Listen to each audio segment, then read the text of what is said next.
Hallelujah, hallelujah. हम आज के दिन के लिए परमेश्वर को धन्यवाद दें और उसकी स्तुति और उसकी महिमा करें। आइए, इससे पहले हम परमेश्वर की आराधना करें, इससे पहले हम उसकी उपस्थिति में चलें, अपने सरों को झुकाएं और प्रभु से विनती करें, प्रार्थना करें। आइए हम प्रार्थना करेंगे। प्रभु परमेश्वर, हम धन्यवाद देते हैं प्रभु, आज का दिन आपने बनाया है प्रभु, ताकि हम आप में आनंदित और मगन होने पाए। प्रभु हम धन्यवाद देते हैं, हमें एक एक पल आपने संभाला है प्रभु, अंधकार से निकालकर प्रभु परमेश्वर आप ज्योति में हमें ले आए, मृत्यु से जीवन में ले आए। प्रभु जी हम धन्यवाद देते हैं, धन्यवाद। आज हम जीवित हैं प्रभु, ये आपकी करुणा है, आपकी दया है प्रभु परमेश्वर। हम धन्यवाद देते हैं प्रभु जी, आज के दिन, आज की सुबह, हर एक बंधन यीशु के नाम से आप तोड़ने जा रहे हैं, हर एक परिस्थिति को यीशु के नाम में आप बदलने जा रहे हैं प्रभु जी।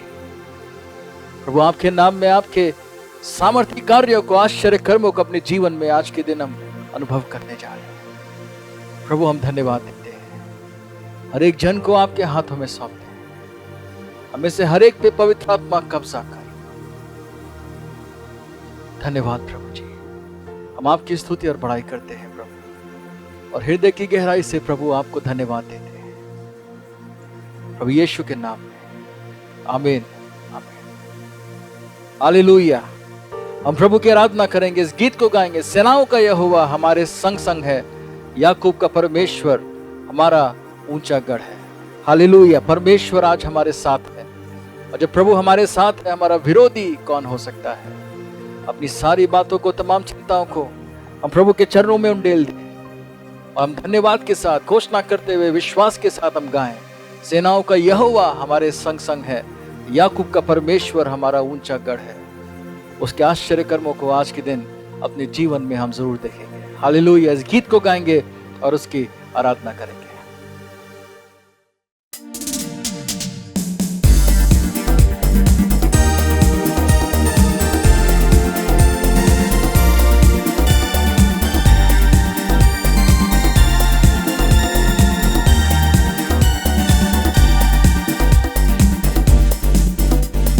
सेनाओं का यहोवा हमारे संग संग है, याकूब का परमेश्वर हमारा ऊंचा गढ़ है। सेनाओं का यहोवा हमारे संग संग है, याकूब का परमेश्वर हमारा ऊंचा गढ़ है। जिसने आकाश बनाया, जिसने पृथ्वी बनाई, जिसने आकाश बनाया, जिसने पृथ्वी बनाई, जो सर्वशक्तिमान प्रभु है, वो यहोवा हमारे संग संग है। आमीन। जो सर्वशक्तिमान प्रभु है, वो यहोवा हमारे संग संग है। सेनाओं का यहोवा हमारे संग संग है, याकूब का परमेश्वर हमारा ऊंचा गढ़ है। सेनाओं का यहोवा हमारे संग संग है, याकूब का परमेश्वर हमारा ऊंचा गढ़ है। लाजर को जिसने जिलाया, जक्कई को जिसने बचाया, लाजर को जिसने जिलाया, जक्कई को जिसने बचाया, जिसके लिए सब कुछ संभव, वो यहोवा हमारे संग संग है। जिसके लिए सब कुछ संभव, वो यहोवा हमारे संग संग है। आमीन। सेनाओं का यहोवा हमारे संग संग है, याकूब का परमेश्वर हमारा ऊंचा गढ़ है। सेनाओं का यहोवा हमारे संग संग है, याकूब का परमेश्वर हमारा ऊंचा गढ़ है। ओ प्रभु को धन्यवाद देते हुए, उसने जो हमारे लिए क्रूस पर किया है, उसके लिए हम उसको धन्यवाद देंगे। क्रूस पर बलि द्वारा अपना लहू बहाया, क्रूस पर बलि द्वारा अपना लहू बहाया। पाप को हटाकर साफ है किया, हमको बचा लिया।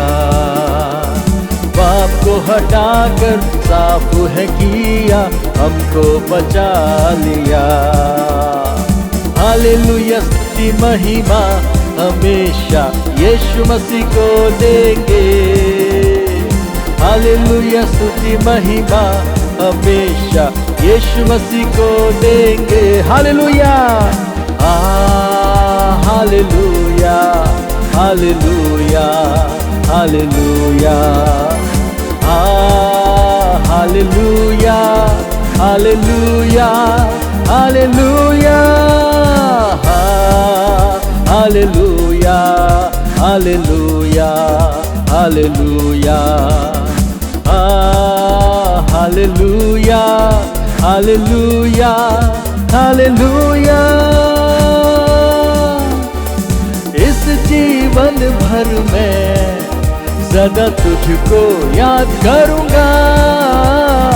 इस जीवन भर में सदा तुझको याद करूंगा।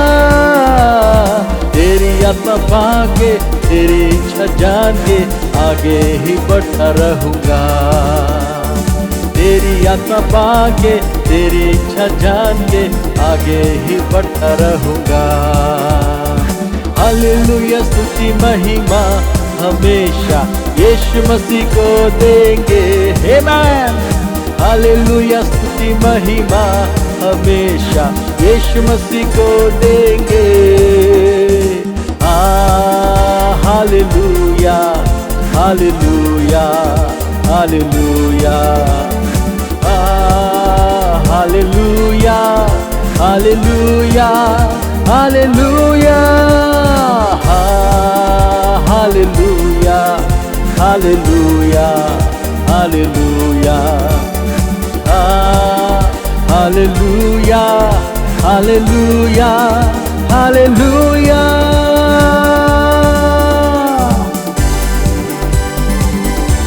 आमीन। मैं यीशु के साथ नूर में चलूंगा। मैं यीशु के साथ नूर में चलूंगा। दिन और रात उसके पीछे मैं चलूंगा।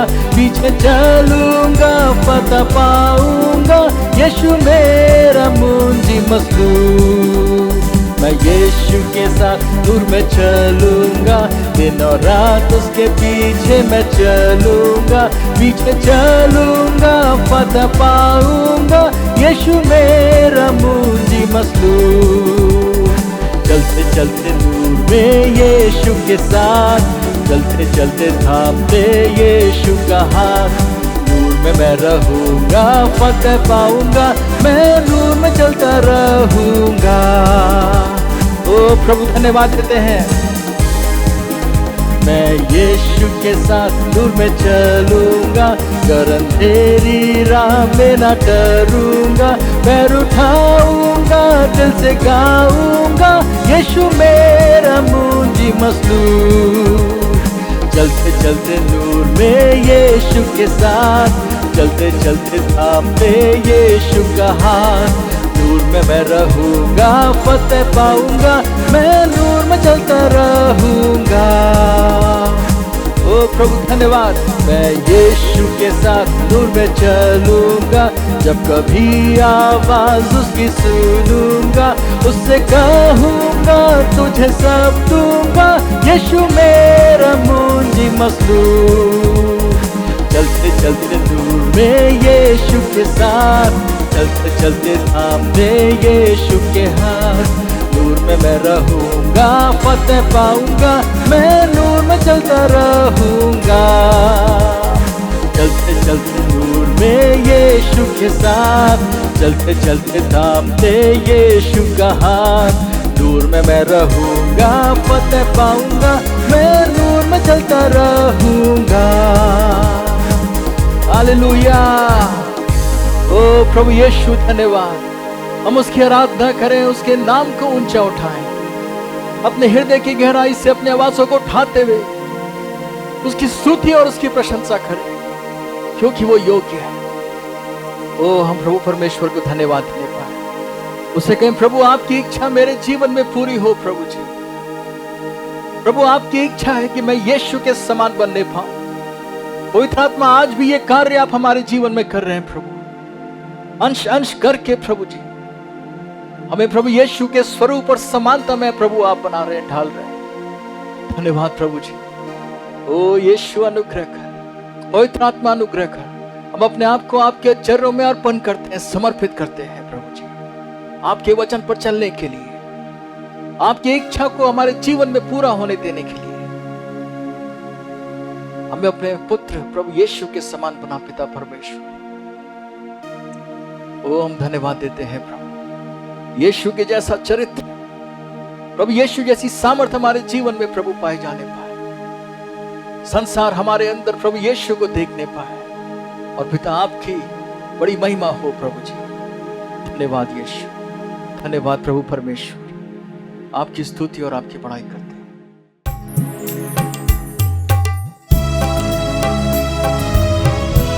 यीशु धन्यवाद प्रभु जी, प्रभु धन्यवाद। अपने जैसा बना प्रभु यीशु।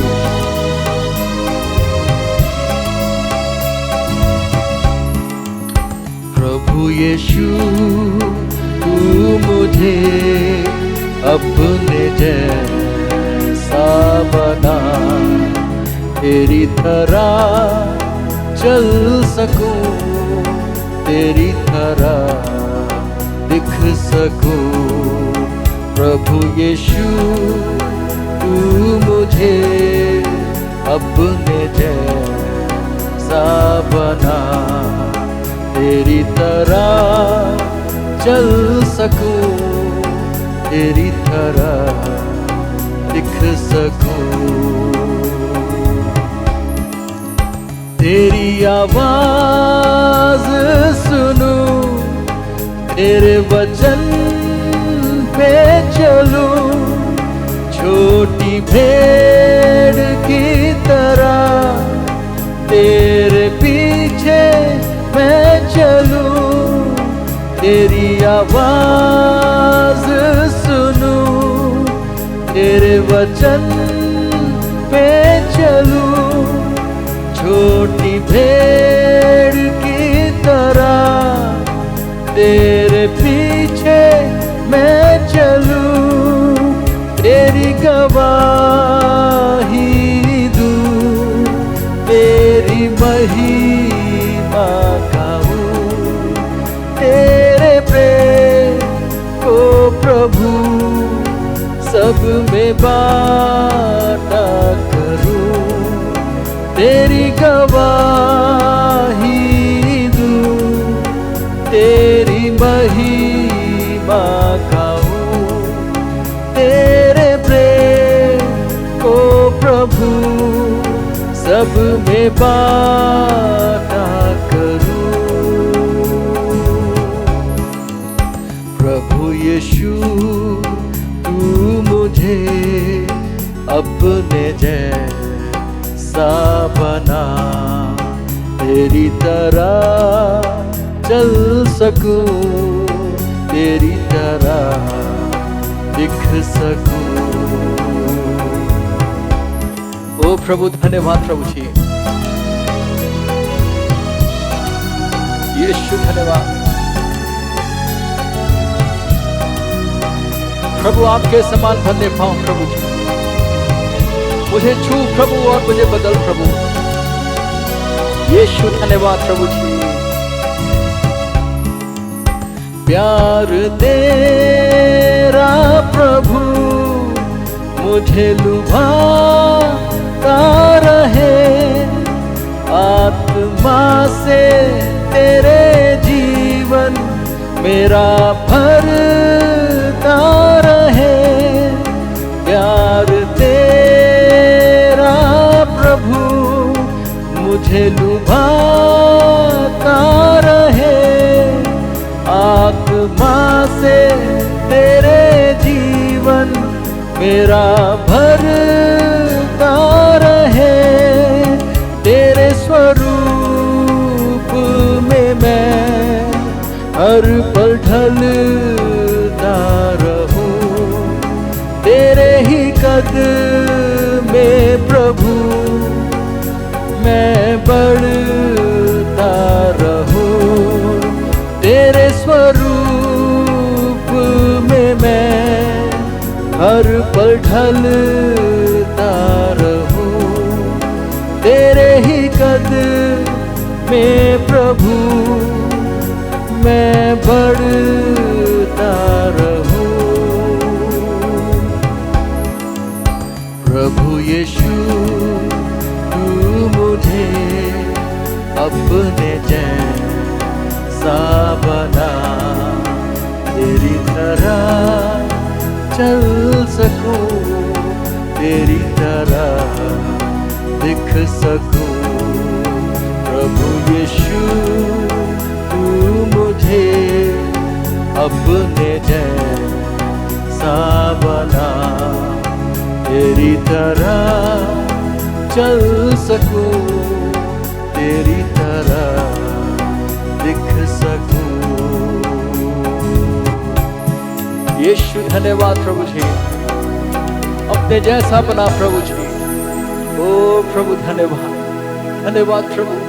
प्रभु अपनी आत्मा को आज की सुबह हम पर उंडेल प्रभु जी।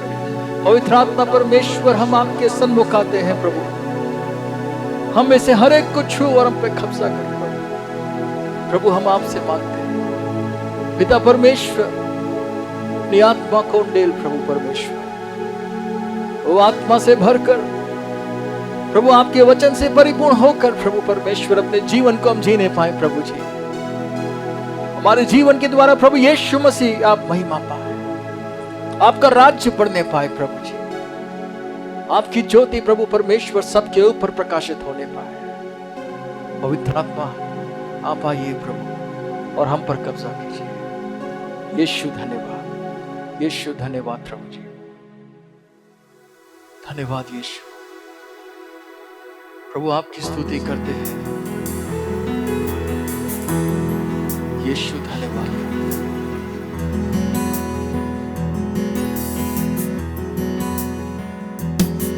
फिर से तू आग बरसा दे, फिर से तूफान आने दे, फिर से तू आग बरसा दे, फिर से तूफान आने दे।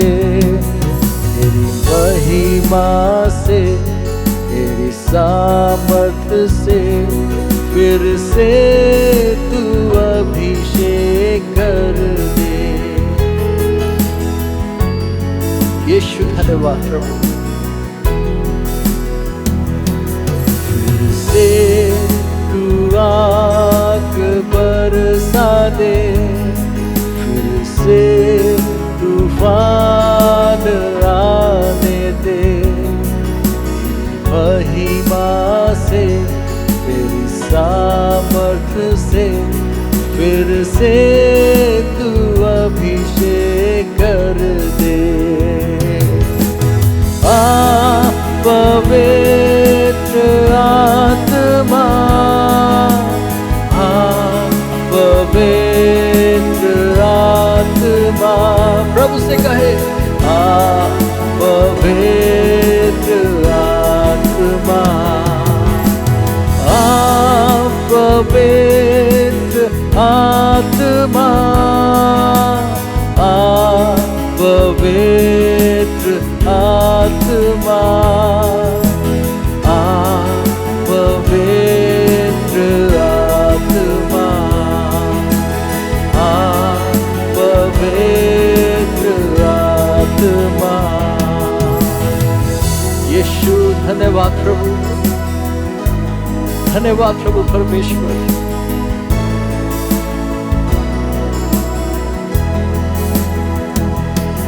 बहने दे उस हवा को, छू लेने दे हर एक दिल को। तेरा दर्शन हमें मिले, करते हैं प्रार्थना तुझसे। बहने दे उस हवा को, छू लेने दे हर एक दिल को। तेरा दर्शन हमें मिले। करते हैं प्रार्थना तुझसे, तेरी महिमा से, तेरे सामर्थ्य से फिर से तू अभिषेक कर दे। तेरी महिमा से, तेरे सामर्थ्य से फिर से तू अभिषेक कर दे। पवित्र आत्मा,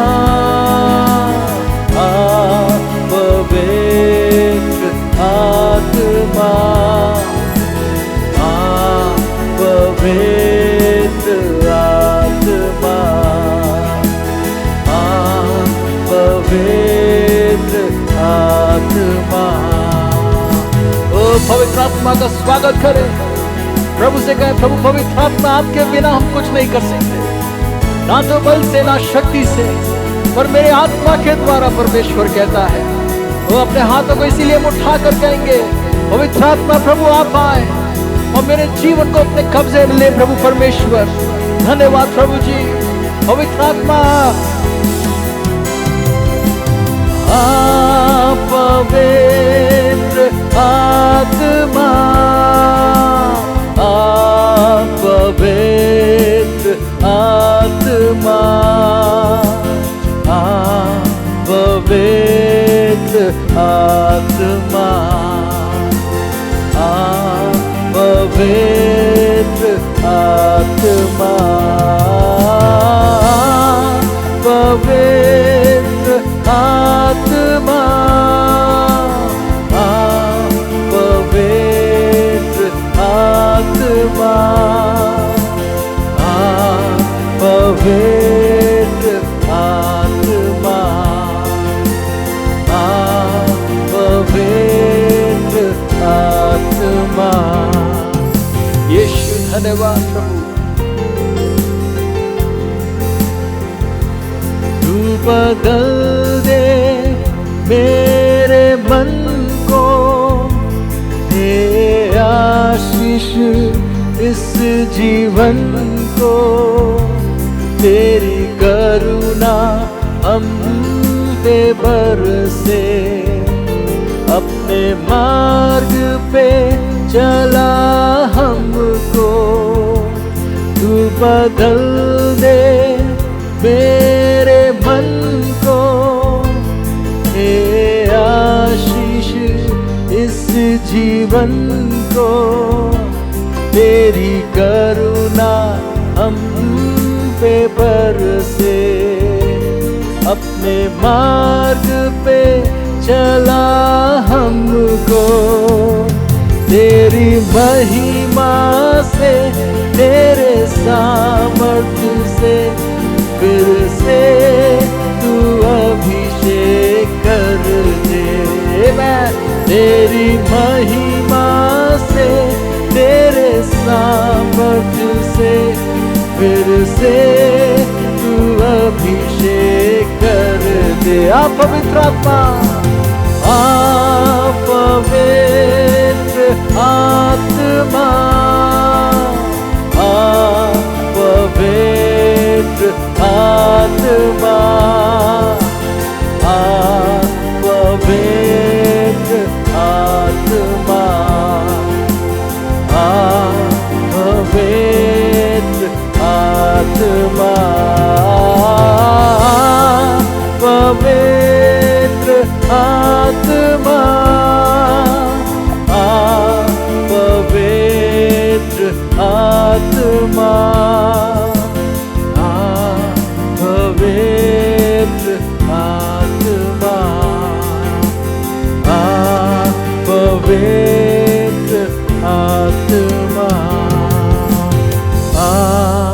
पवित्र आत्मा।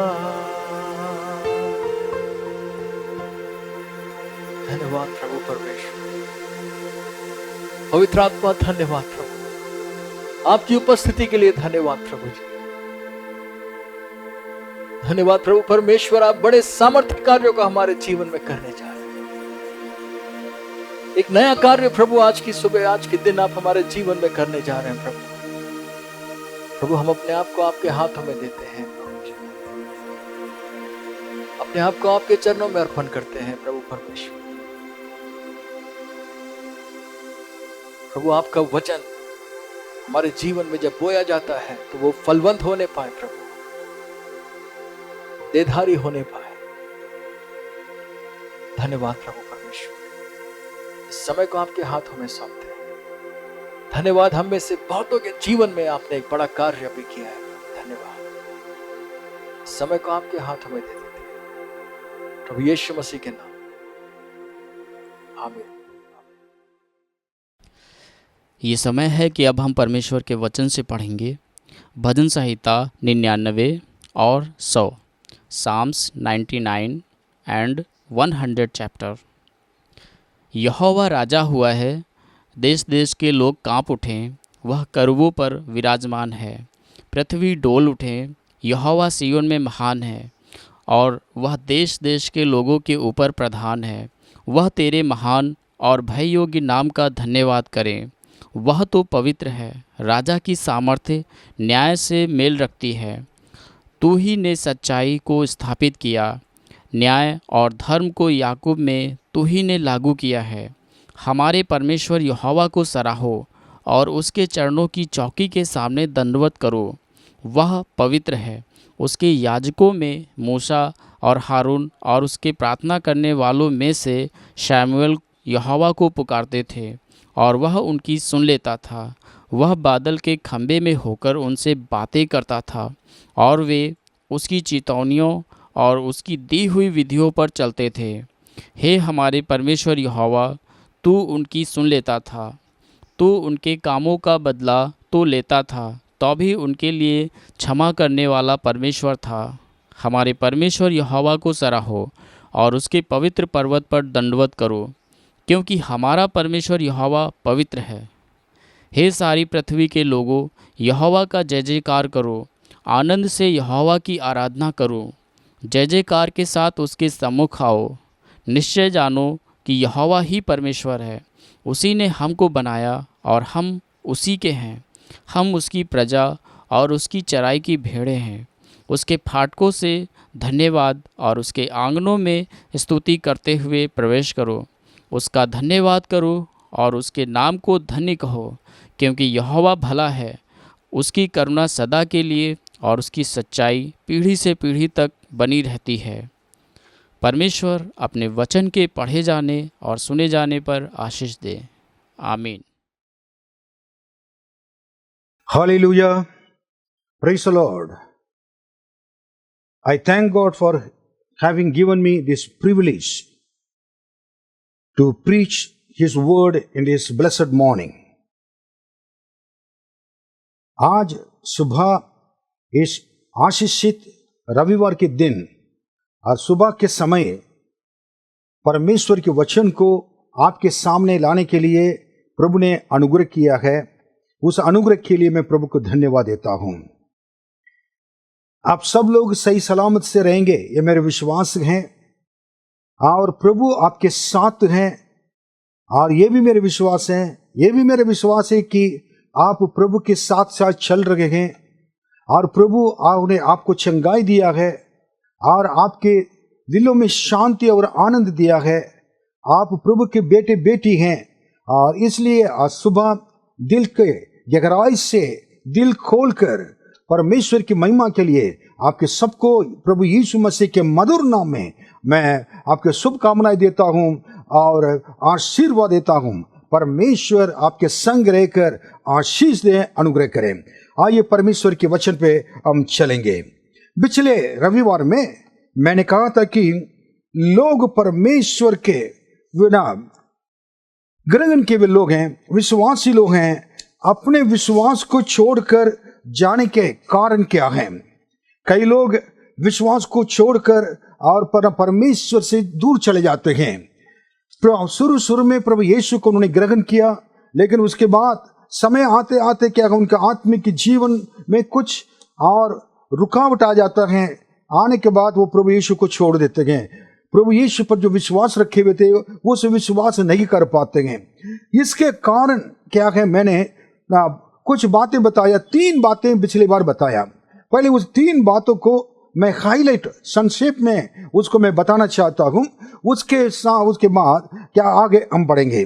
पिछली बार मैंने उसका वचन दिया था आपको, लूका 18:8, पहला यूहन्ना 5:4 और पहला कुरिन्थियों 10:6 और यहूदा 5 और इब्रानियों 11:6 और दूसरा थिस्सलुनीकियों 3:2। ये सारे वचन को मैंने क्लियर बताया था। उसमें लिखे हुए बातों को क्या करना की है मैंने ये भी बताया था। कारण क्या है कि और this is the end time message. मैंने कहा था एंड टाइम फेथ, और मनुष्य को पुत्र यीशु जब संसार में आएंगे, जब आएगा उस समय मनुष्य के बीच में से विश्वास को पाएगा, ये लिखा हुआ है। और ये आखिरी समय यीशु मसीह आने के समय क्या जो विश्वासी लोग का जीवन कैसा रहेगा, इसके बारे में परमेश्वर प्रभु ने इस चीज को यीशु ने बताया। और लूका 18वां अध्याय 8वां वचन में देखे थे, यही आखिरी दिनों में हम लोग रह रहे हैं। यीशु जल्दी आने वाले हैं। हमारे विश्वास यीशु मसीह जब आएंगे और उस समय हमें क्या करना चाहिए, कैसे रहना चाहिए। जो विश्वास शुरू में प्रभु यीशु को हम ग्रहण किए थे, क्या आज वो विश्वास में हमने बढ़ा है और हम बड़े हैं, और विश्वास में क्या कि हम स्थिर हैं और विश्वास में चल रहे हैं, और विश्वास के साथ, आशा के साथ, परम प्रेम के साथ क्या यीशु मसीह के लिए इंतजार कर रहे हैं, उनके आगमन के लिए। ये सोचना जरूरी है। आप अपने घर पे इन वचनों को पढ़कर देख सकते हैं। इसलिए हम ये भी मैंने बताया था कि अपने जो पुरखों थे, हमारा अब्राहम, इसहाक, याकूब, हमारे 4 फादर्स हैं, उनके जैसे हम न रहे। उन लोगों ने मिस्र देश से जब गए, प्रभु ने छुड़ा के लेके गए थे, और उसके बाद रास्ता पे उनके जीवन में परमेश्वर के आज्ञा को नहीं पालन करने की वजह से वो नाश किए गए थे। हम ऐसे कभी नहीं रह सकते हैं। कई लोग, यीशु ने हमें बचाया, वो गलत बात नहीं है, सही है। प्रभु यीशु को हमने ग्रहण किया है, वो सही बात है। और उन्होंने बपतिस्मा लिए, बहुत अच्छी बात है, परमेश्वर के वचन के अनुसार किया गया। लेकिन हमारे विश्वास के जीवन में हमें आगे बढ़ना जरूरी है। परमेश्वर के बातों को सुनकर और आज्ञा पालन करना जरूरी है। परमेश्वर के नियम जो आपके हाथों में, मेरे हाथों में परमेश्वर ने बाइबल के द्वारा दिया हुआ है, उस वचन को पढ़कर उसको पालन करना जरूरी है। अगर नहीं तो हम स्वर्ग राज्य में पहुंचेंगे नहीं पहुंचेंगे, पर ये इसका कोई गारंटी नहीं है। उसके बाद मैंने कुछ बातों को मैंने बताया था कि 3 बातें मैंने बताई। मैंने कहा था पहले बातों की, यीशु मसीह के समय में फरीसी लोग, सदूकी लोग, शास्त्री लोग रहते थे। उन लोगों को परमेश्वर ने कहा, उन लोगों ने ना उपदेश करते थे, प्रचार करते थे, लेकिन उनके जीवन सही नहीं था। परमेश्वर के सेवक लोग का जीवन सही होना चाहिए, विश्वास में बने रहना चाहिए। उन लोग कुछ बातों को बताते थे, कुछ बातों को नहीं बताते थे। मैं ये कहना चाहूंगा, परमेश्वर के लोग, सेवक लोग हैं, परमेश्वर के वचन को जो शुरू से लेकर आखिरी तक बिना छिपाकर कलीसिया में परमेश्वर के वचन से निकालकर लोगों के सामने रखना जरूरी है, उनको सुनाना जरूरी है। कई सेवकों के अंदर प्रॉब्लम यही है कि वो खुद बाइबल बहुत कम जानने की वजह से और कई सत्य को अपने विश्वासियों को बता नहीं पाते हैं। कई परमेश्वर के सेवक लोग हैं, मैं उनके लिए धन्यवाद देता हूं, उनके कलीसिया के लिए धन्यवाद देता हूं। परमेश्वर के वचन के सत्य को, वो रहस्य को निकालकर अपने कलीसिया को आत्मिक भोजन के द्वारा तृप्त करते रहते हैं, और वो कलीसिया धन्य है। प्रभु यीशु मसीह आने के समय विश्वास के साथ स्थिर रहते हुए परमेश्वर के राज्य में प्रवेश करेगा। उस सारे कलीसियों के लिए आप भी धन्यवाद दीजिए। परमेश्वर के आगमन में वो कलीसिया तैयार हो जाएं। फिर ये लोग क्या करते थे उस यीशु मसीह के समय? उन लोग ने दशमांश के बारे में और पुदीना में, जीरा में, मेथी में दशमांश देना है ये कहकर न्याय, दया और कृपा सारी चीजों को क्या करने की विश्वास, इसको इसके बारे में नहीं सिखाते थे, क्योंकि ये खुद उसमें नहीं चलने की वजह से उसके बारे में नहीं सिखा पाते थे। मैं कहना चाहूंगा, जो इंसान अपने जीवन में जो नहीं कर सकता है उसको प्रचार नहीं करना चाहिए। अगर मेरे अंदर विश्वास नहीं है, मैं विश्वास के बारे में प्रचार करना मेरे लिए असंभव है।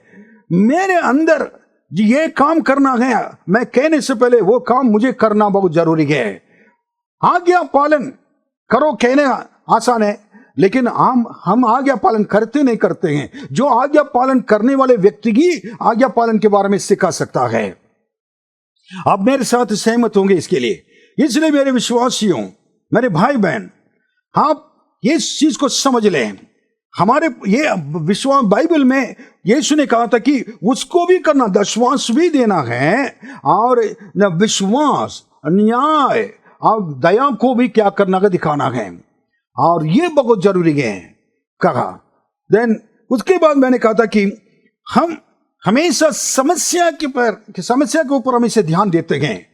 हमारे जीवन में जो समस्या आती हैं उस समस्या पर क्या करते हैं, ज्यादा न देते हैं, लेकिन समस्या पर एक है जो विराजमान परमेश्वर है, उस परमेश्वर को हम क्या भूल जाते हैं कि वो हमारे लिए सब कुछ कर सकता है। ये हमारे अंदर विश्वास नहीं रहता है।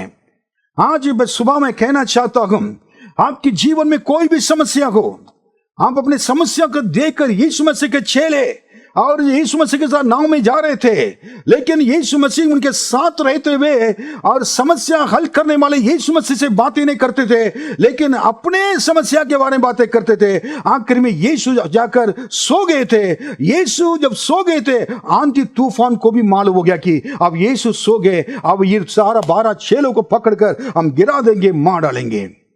जब यीशु हमारे घर पे रहते हुए सो जाएंगे, तब शैतान को मौका मिलता है, परेशानी की मौका मिलती है, और सारे समस्या हमारे पास आएगा। लेकिन इन्होंने ये तुरंत यीशु मसीह के जाने की जगह पर चेलों ने ऐसे गलती किया, अपनी समस्या को हल करने के लिए बहुत कोशिश किया। कई बार कई लोग हैं, कुछ भी समस्या होता है, उन्होंने क्या, अपने पूरा कोशिश करते हैं, प्रभु के पास नहीं जाते हैं।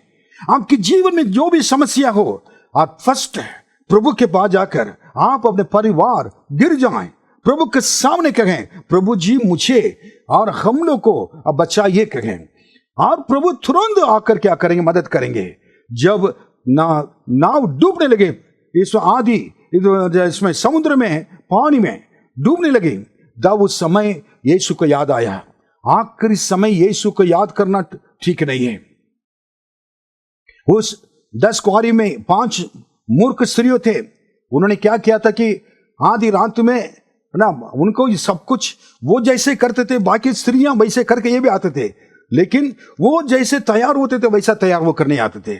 उसमें कमी, तैयारी में कमी। आखिर में दूल्हा कब आएगा ये मालूम नहीं था। बाइबल में हम देखते हैं उस वचन को ही यीशु मसीह के समय 10 कुंवारियों के बारे में बताया, और उनको चिंता नहीं था कि वो कब आएंगे, यीशु है ना, कब वो दूल्हा आएगा, ये नहीं। बाकी लोग एक एक मिनट देखते रहते थे। इन लोग तेल लेने के लिए चले गए थे, क्योंकि तेल कम हो गया था कुप्पी में। कारण लापरवाही। आपके जीवन में यीशु जब रहते हैं आपके परिवार में, उनसे बातें करें, उनसे कहें आपके समस्या को। आपके समस्या को ये देखते रहेंगे, आप पानी के अंदर डूब जाएंगे, आपके नाव बाव में डूब जाएगी। नाव मतलब परिवार, आपकी जिंदगी, ये सब कह सकते हैं। तीसरी बातें मैंने कहा था कि और शैतान के और उपदेश को, शिक्षाओं के ऊपर क्या करना कि कान लगाना। शैतान की शिक्षाओं पर कान लगाना कितनी बड़ी बात है, जहां पर हम लोग को थोड़ा सा सीखने के लिए मिल रहा है। मैंने ये बताया था कि 1 तीमुथी 4:1 में मैंने बताया था, do not leave your faith. इस वचन को हम पढ़ेंगे 1 तीमुथी 4:1। परंतु हाँ। आत्मा स्पष्टता से कहता है कि आने वाले समयों में कितने लोग भरमाने वाली आत्माओं और दुष्ट आत्माओं की शिक्षाओं पर मन लगाकर विश्वास से बहक जाएंगे। कैसे ये हो सकता है? यीशु मसीह को ग्रहण किए हुए लोग हैं, यीशु मसीह जिनके जीवन में रहते हैं, वो यीशु मसीह के सामने गिड़गिड़ा प्रार्थना करते हैं, कलीसिया में आते हैं, उनको शैतान आकर भरमाने वाले आत्माओं के ना और दुष्ट आत्माओं की शिक्षाओं के ऊपर मन लगाकर और विश्वास से बहक जाएंगे। ये लिखा हुआ है, कैसे हो सकता है? इसका कारण यही है, अगर आपके आत्मिक जीवन में स्थिर रहना हो, 3 बातें की बहुत जरूरी हैं। नंबर 1, प्रार्थना, परमेश्वर से बातें करना। नंबर 2, परमेश्वर के वचन को रेगुलर पढ़ना है, सत्य को जानना है, सत्य तुम्हें आजाद करेगा, लिखा है यूहन्ना 8:32 में। उसके बाद कलीसिया की संगति। कलीसिया एक परिवार है, आत्मिक परिवार है, आपके शारीरिक परिवार है, उससे भी बढ़कर आत्मिक परिवार है। उसको आदर सम्मान करना जरूरी है। कलीसिया को लापरवाही से समझकर लापरवाही में ऐसे आना है, लापरवाही से उसमें रहना है, ये नहीं हो सकते हैं। क्योंकि हमारे परिवार आज हैं, कल संसार में नहीं रहेगा, लेकिन एक आत्मिक परिवार हमेशा के लिए स्वर्ग राज्य में रहेगा।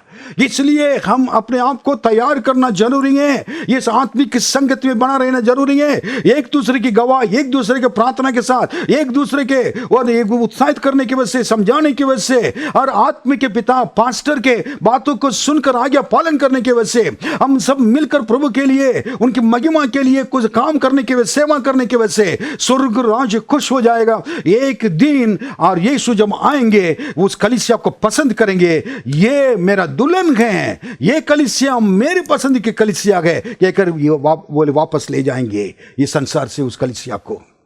Hallelujah, hallelujah. आज देखेंगे चौथी बात में, अपने परिवार को, निजी परिवार को देखभाल नहीं करना। पहले मैंने क्या कहा था?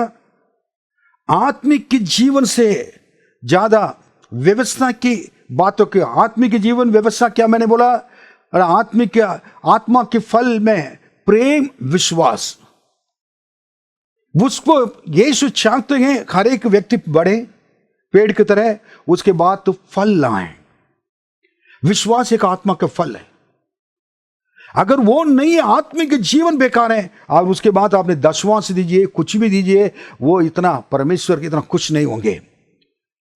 आपने इस आत्मिक जीवन में सही है, आत्मिक फल आपके अंदर है, लेकिन आप परमेश्वर की व्यवस्था को नहीं करेंगे और वचन के अनुसार नहीं चलेंगे तो वो भी गलत है। दोनों को करना जरूरी है।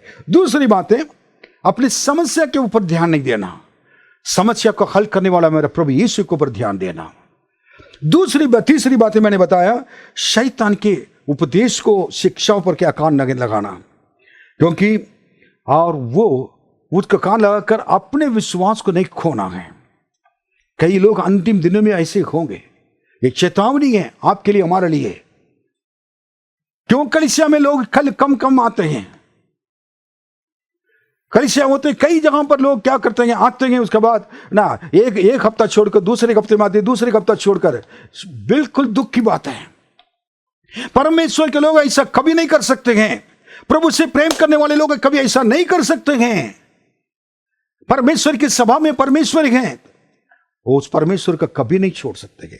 तो अब अपनी चौथी बात है, और अपने निजी परिवार को देखभाल नहीं करना। पहला तीमुथी 5:8, पर यदि कोई अपनों की और निज करके अपने घराने की चिंता ना करें। मतलब हम अपने आत्मिक जीवन के लिए जैसे चिंता करते हैं, वैसे अपने घर के लिए भी चिंता करना है। चिंता कर हम अपने उसके करना कि चिंताएं कर उसमें डूबना, ये नहीं लिखा है। हमको उसको देखभाल करने के लिए परमेश्वर से मदद मांगकर क्या करना कि हमारे कलीसिया के, हमारे परिवार की आवश्यकता को ऊपर, बच्चे के ऊपर, पत्नी के ऊपर और पति के ऊपर एक दूसरे का ख्याल रखना बहुत जरूरी है। अगर नहीं करेंगे तो वो विश्वास से मुकर गया है, ये बाइबल में लिखा है, मुकर जाएगा। मतलब इसका परिणाम क्या होगा? उसके अंदर विश्वास नहीं है। जो जिसके अंदर विश्वास नहीं है, अपने परिवार को कैसे देखभाल कर पाएगा? हाँ, और अविश्वासी से भी बुरा बन गया है। अविश्वासी से भी, अविश्वासी तो उनको तो परिवार में तो ना पति पत्नी को गुलाम बनाकर रखता है, बच्चों को डराता है, बच्चों को गाली गलौज देते हैं। बाकी लोगों को मैं बता रहा हूं, प्रभु यीशु मसीह के परिवार में ऐसा नहीं होता है। आपके परिवार का परिवार है, सुंदर परिवार परमेश्वर ने दिया है। आपके बातों को क्या करना चाहिए? अपने बहुत कंट्रोल करना जरूरी है। अभी कुछ बोलना, बात में कुछ बोलना, उनके जिनके दिल तोड़ना है, ये नहीं होना चाहिए। पति पत्नी एक दूसरे के दिल तोड़ना नहीं चाहिए। बच्चे को क्या करना कि ख्याल रखना जरूरी है, उनके भविष्य के लिए ख्याल रखना जरूरी है। एक अच्छे पिता, अच्छे कलीसिया को देखभाल करने के एक सेवक बनने से पहले एक अपने परिवार में अच्छे पिता बनकर रहना जरूरी है। कई बार अपने परिवार को तोड़ देते हैं। अपने परिवार में कहां जाते क्या है कुछ भी नहीं, किसी को मालूम नहीं होता है। You should know, you all should know each other. Your children should trust you, your parents should trust your children. आपके माता पिता, आप एक दूसरे के ऊपर भरोसा रखना जरूरी है। प्रेरित का काम 16वां अध्याय 1 वचन में लिखा हुआ है, फिर वह दिरबे और लुस्त्रा में भी गया। दिरबे और लुस्त्रा में गया। वहां तीमुथियुस नाम का एक चेला था। तीमुथियुस नाम के एक चेला वो जगह पर गए, उस शहर में, जो किसी विश्वासी यहूदनी का पुत्र था। देखिए, एक विश्वासी यहूदनी के पुत्र था, मतलब मां विश्वासी थी। जब मां विश्वासी और पिता विश्वासी थे, वो यूनानी था।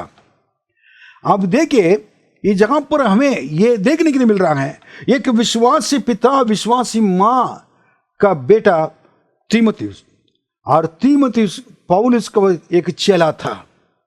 इसलिए पौलुस तीमुथि के लिए लिखने के समय कह रहा है कि मेरे उत्तम पुत्र तीमुथियुस, क्योंकि मां बाप का कितना रोल अपने बेटे को पाल कर एक अच्छे विश्वासी बनाना है, अच्छे एक सेवक बनाना है। मैं बातों को पढ़ता हूं, मेरे लिए बहुत ही होता है। ब्यूटीफुल फैमिली, आकिला प्रिस्किला के बारे में, उनके परिवार, लीदिया के बारे में, और कई परिवार बाइबल में लिखा। कुरनेलियुस के बारे में, प्रेरित का काम 10वां अध्याय में कुरनेलियुस के बारे में लिखा है। अपने परिवार के साथ भय, परमेश्वर भय मानता था, परमेश्वर के रास्ते पर चलता था, और वो अपने परमेश्वर के भय के साथ, अपने परिवार के साथ परमेश्वर का भय से वो अपने परिवार चलाता था और चलता रहता था। हनोक परमेश्वर के साथ चलता था। He was a family man, एक परिवार के व्यक्ति था, परिवार के साथ ये भी चलता था। बाइबल में लिखा हुआ है, अगर वो ऐसा नहीं करता है, अविश्वासी से भी बहुत खराब है। क्यों मैं ये कह रहा हूं? कई लोग गवाही सही नहीं होने की वजह से अपने जीवन में परमेश्वर के सामने के खड़े नहीं हो पाते हैं। मैं सेवक लोग के लिए भी बताता हूं, your family is much more important than anything else in this world. आपका परिवार से संसार में जितने रहने वाली सारे चीजों से एक उत्तम है, और आप उसको महत्व देना है। आई आस्क्ड फॉर माई सन, प्रभु जी मेरे बेटे को मैं एक सेवक के रूप में से देखना चाहता हूं। जब मेरे बेटा ओरल रॉबर्ट चार्ल्स जी पैदा हुए थे, परमेश्वर ने मेरी बातों को सुना। प्रतिदिन मेरे पत्नी दोनों मिलकर बच्चे के ऊपर हाथ रखकर कई साल तक प्रार्थना करते आते थे। सेवक का में कष्ट तो उठाते थे, पैसा नहीं रहता था हम लोग के पास, लेकिन हमने बच्चों के लिए रोज सुबह शाम प्रार्थना करते थे, प्रभु से मांगते थे। जब बड़े हो गए थे, प्रभु से कहा, बच्चे बड़े हो गए, अब एनीथिंग, अगर कोई भी चीज उनके जीवन में होता है, आपके बिना नहीं हो सकता प्रभु जी। आप इस बच्चे को केयर टेकर आप ही हैं, माता पिता आप ही हैं। हम लोग को परमेश्वर ने दिया बच्चों को, उनके वापस परमेश्वर के हाथों में दिया, अर्पण करके फिर परमेश्वर ने उनके लिए पालने के लिए परमेश्वर ने वापस किया और दोबारा हमने पाल कर परमेश्वर के खाते में जाकर वापस कर दिया है। आज पूरी जिम्मेदारी परमेश्वर का, मेरे परमेश्वर, मैं पिता होते हुए मुझे क्या करना है, मुझे करते रहना जरूरी है। How you are dealing with your children, fathers, कैसे मदर मां आप अपने बच्चे के साथ कैसे व्यवहार करते हैं, बच्चे अपने माता पिता के साथ कैसा व्यवहार करते हैं। परमेश्वर का भय मानने वाले बच्चे कभी माता पिता के साथ गलत व्यवहार नहीं करेंगे। आप अपने बच्चे के लिए प्रार्थना करिए, अपने परिवार के लिए प्रार्थना कीजिए। डॉक्टर, इंजीनियर, ये बनना वो बनना बहुत जरूरी है, ठीक है, पढ़ाई में मैं अप्रिशिएट करता हूं। उससे बढ़कर परमेश्वर से क्या कहें, मेरे बेटा आपसे बात करने वाला एक अच्छे विश्वासी बनना जरूरी है, आपके बेटा बनना जरूरी है, क्योंकि वो जहां भी जाएगा हम लोग तो उनके साथ नहीं रह पाएंगे, लेकिन आप उनके साथ रहेंगे, उनको नहीं छोड़ेंगे। हालेलुया। क्यों? सबसे बड़ी प्रॉब्लम क्या है कि जहां पर दोबारा उस वचन को पढ़ेंगे तो पहला तिमोथी 5:8 में जब देखेंगे तो, पर यदि कोई अपनों की और निज करके अपने घराने की चिंता न करे तो वह विश्वास से मुकर गया है और अविश्वासी से भी बुरा बन गया है। वो विश्वास से मुकर गया है, अविश्वासी से भी। अविश्वासी से बुरा मतलब क्या? बहुत खराब स्थान है। यू डोंट थिंक इट सब कुछ सही होगा। वो परिवार के ऊपर परमेश्वर पसंद नहीं करेंगे। एक फादर जैसे परमेश्वर के रास्ता पर परिवार को चलाते हैं ना, प्रभु की मदद से, तब प्रभु भी उस साथ रहेंगे, साथ मदद करेंगे। If you can not lead your family, ask God to help you to lead your family. अगर आप चला नहीं सकते अपने परिवार को, परमेश्वर से मदद मांगकर, आपके बच्चे जब गलती करते हैं उसको सही तरह क्या है उनको समझाएं। उनके जहां प्रेम की आवश्यकता है आप प्रेम करें, जिनका उनका आवश्यकता है उनका आवश्यक शरीर की आवश्यकता को पूरा करें, आत्मिक आवश्यकता को पूरा करें, परमेश्वर के पास लेकर आए। देन आप आपकी पत्नी, आपके बच्चे प्रभु में बने रहेंगे। मैं हमेशा ये कहता हूं, परिवार को अगर नहीं चला सकता तो ना परमेश्वर की कलीसिया को कैसे देखभाल कर सकता है। वो विश्वास से मुकर गया है। ऐसे लोग, कई लोग आज खराब गवाही की वजह से विश्वास छोड़कर चले गए थे। मेरे प्रार्थना यही है कि आपका परिवार सही सलामत से रहे, आप विश्वास में बढ़े, प्रभु के लिए गवाही बनकर रहें। फिर 5वां वचन पढ़ेंगे, 5वीं चीज पढ़ेंगे, बिना योग्यता